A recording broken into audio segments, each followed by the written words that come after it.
Okay, we're done with the mine. Came up here to Bud Bradmons' place. He's a Rambler dealer. I bought my Rambler here. Chip bought his Rambler back here in 1964.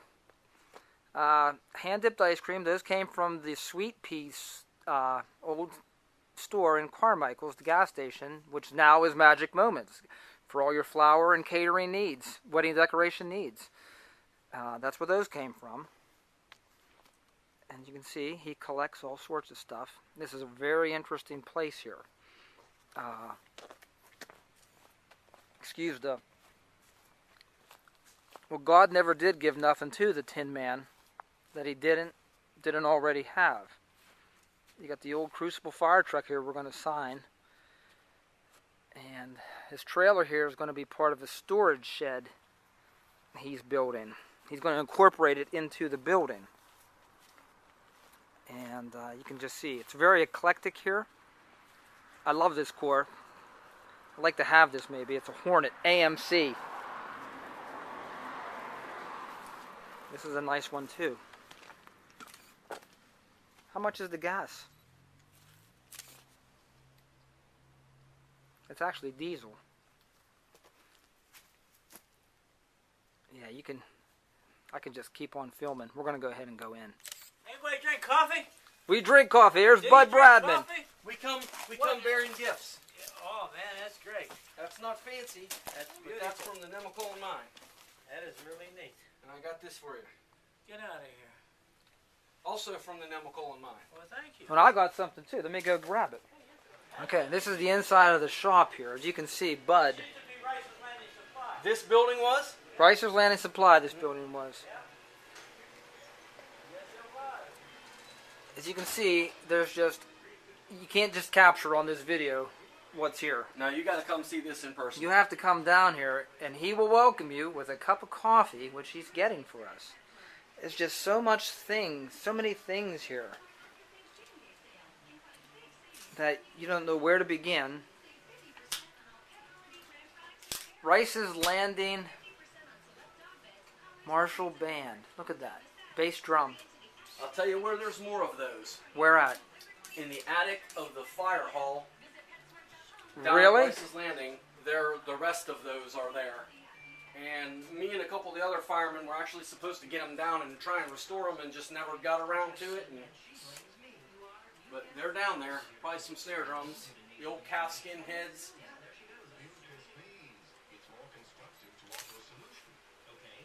And this is it's basically a body shop. Bud is a world-class body man. He fixed a couple of my vehicles, fixed them up after a tree limb fell on one of them.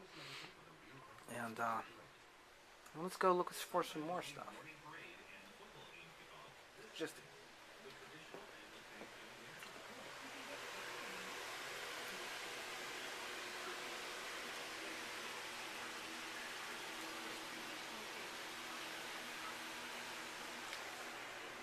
there's the brick I found I gave to him. That should clean up pretty nice. That will clean up really nice once it shine really, really red. As you can see, still a body shop here. He's working on some cars here, Plymouth, you know. And he's going to get this thing. This is a Hudson Hornet. And he has another one of these outside. I mean, he's turning this one into a police car. And that's just a big old car.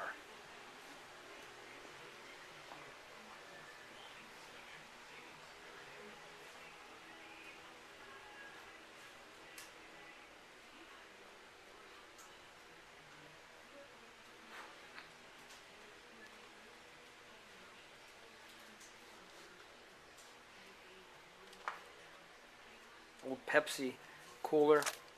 Hey Chip, they had a Coke cooler like this down in the Rice's Landing Fire Hall at one time. I remember as a boy. A Coke one, do you remember that? Yep.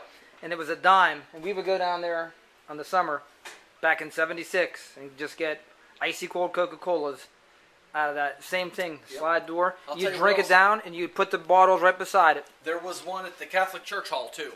Was there? In Rice's Landing, and we'd go there for our Boy Scout meetings, and you'd pay $25 for the big bottle of Pepsi, And you'd have to drink it while he's waiting for your mom to come pick you up after the Boy Scout meeting because you had to leave the bottle there. Deposit, yep. And then when I worked at Davis's, IGA Country Kitchen. I was there. There was we had a wire basket inside, and it was at the end of the cash register row, and people would bring their bottles in and get their deposit, and then we'd have to take those bottles and take them back to the stock room. Well, that's cool.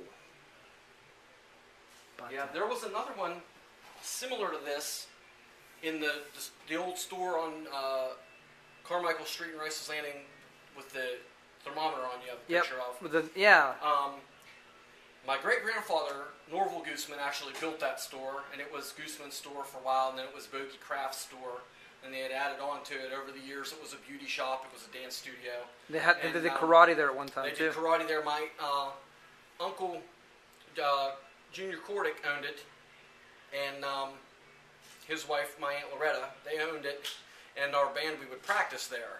And it kind of became a little bit of a party spot, a little bit of a noise nuisance, so we got kicked out of there. But there was a Pepsi machine like this in there, and we would put quarts of Miller. My buddy would bring a case of quarts. Yeah, they it wouldn't fit in the hole, but we'd open the door. Okay. And it would still stay cold, and we would put our beer in there. It's probably still down there as far as I know. Ronnie Bogdan owns that building now. What are they doing with it now? Nothing? He's just using it for storage now. I'd like to go find how many guitar picks and drumsticks are in the basement of that place. There's the new kid taking kid. photography. We're breaking her in just right. I think she's gonna. She might do well. A valuable member of the team.